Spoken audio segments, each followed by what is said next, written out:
He mentions some consider worldly prosperity as seen as a sign of Allah's pleasure, while misfortune and loss are seen as evidence of Allah's anger. Is it always true?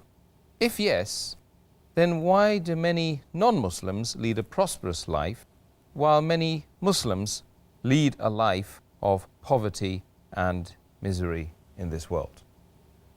It is not a thumb rule that if you're prosperous, Allah is pleased with you, and if you're poor or if you're misery, then Allah is not pleased with you. This is not thumb rule.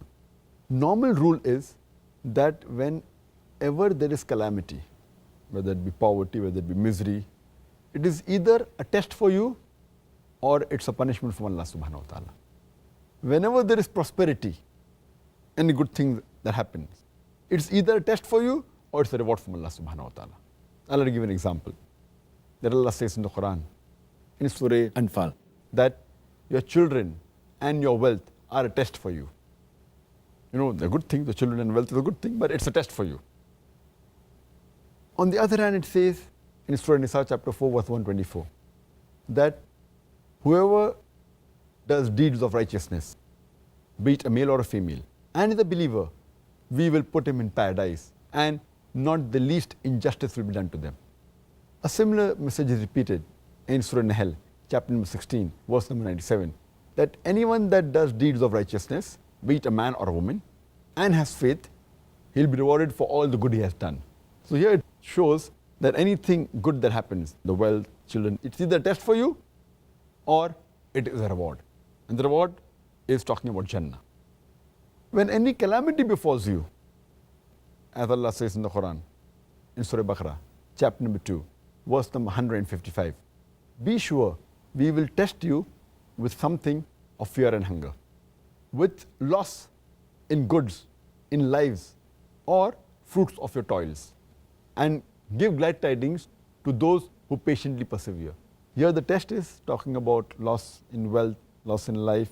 It's a calamity. Allah is testing you.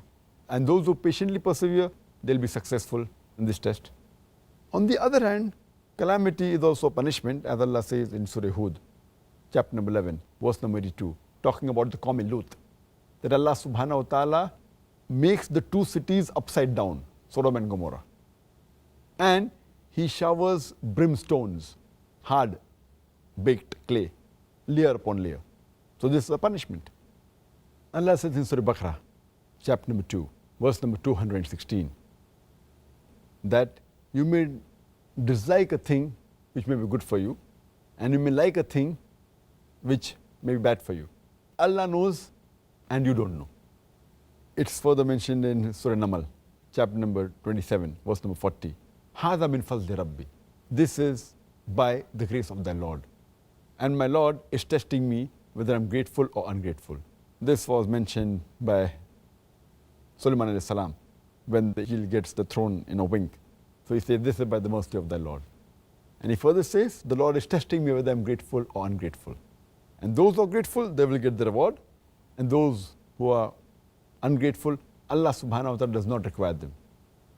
It's mentioned in the Quran in Surah Nisa, chapter number 4, verse number 79. All the good that happens, it's from Allah subhanahu wa ta'ala. And all that evil, it takes place, it is because of your own self. That means all the good is from Allah, and all the evil is from our own selves. It's mentioned in Surah Mulk, chapter number 16, verse number 2. Allazi khalaqal mawta wal hayata. It's Allah who has created death and life to test which of you is good in deeds. Allah says in Surah Anbiya, chapter number 21, verse number 35, Kullu nafsin zaikatul maut. Every soul shall have a taste of death. And be sure we will test you with something that is evil and something which is good by way of trial. And to us is our return.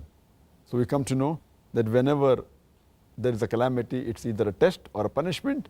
Whenever something good that happens, it is either a test or it's a reward from Allah subhanahu wa ta'ala.